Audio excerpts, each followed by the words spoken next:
your friend piece off.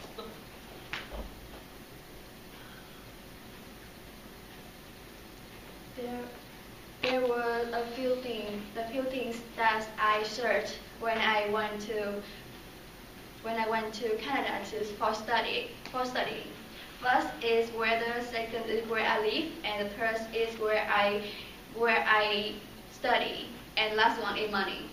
But have you ever think about how to ask when you want to go to the restaurant at the other country? Not No. yet. Not yet. Never before. Me either. I never think about what I will do when I want to go to the restaurant. One day, after 1 week, I arrived to Victoria. I decided to go to the restaurant. Those were Italian restaurant next to my condo. So a restaurant really nice.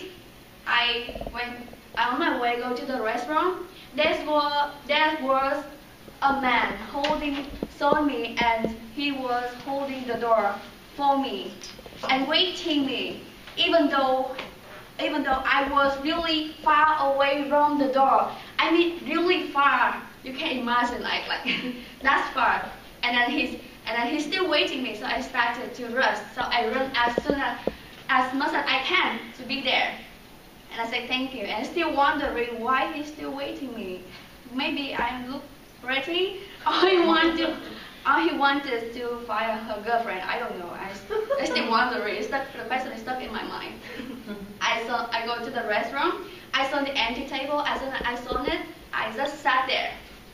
I didn't ask anything because I didn't care the waiter. Because in Vietnam, if you go to the restaurant, so the empty table, just be there and sit and waiting. I asked like when I was in my country.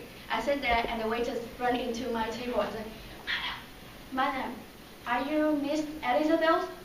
I said, no, I'm not, I'm Mie Mie. No, okay, so you have to leave. So do you know what he did next? He told me I had to leave that table because that's already reserved for another woman.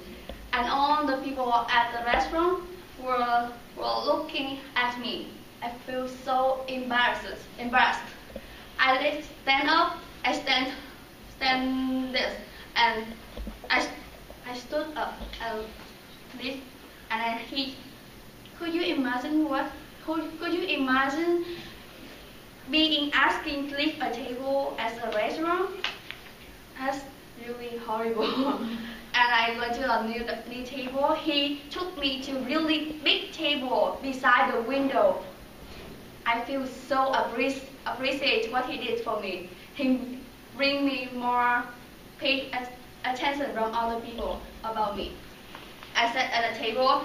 He gave for me the menu, 2 side full of the list of the meal of the meal. I didn't understand anything.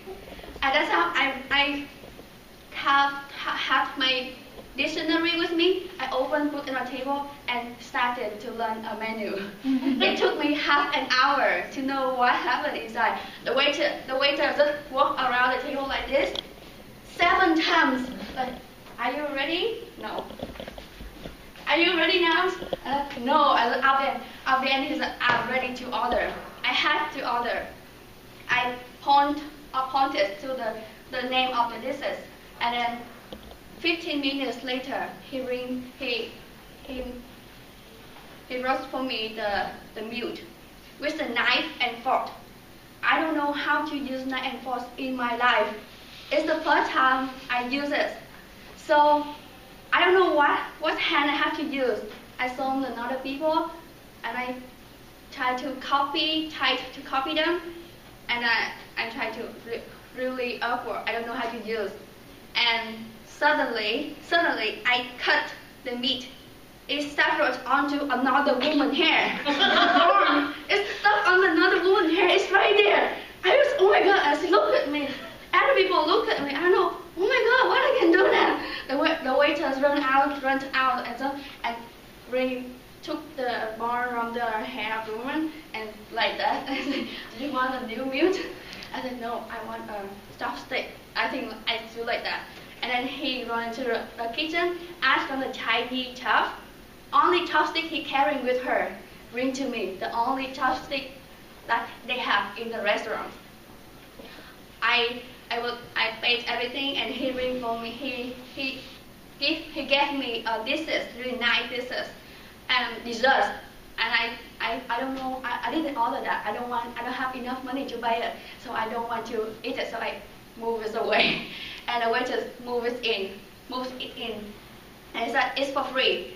I said, oh, thank you so much. And at the end, he asked me that the first time I went to the Italian restaurant. I said yes.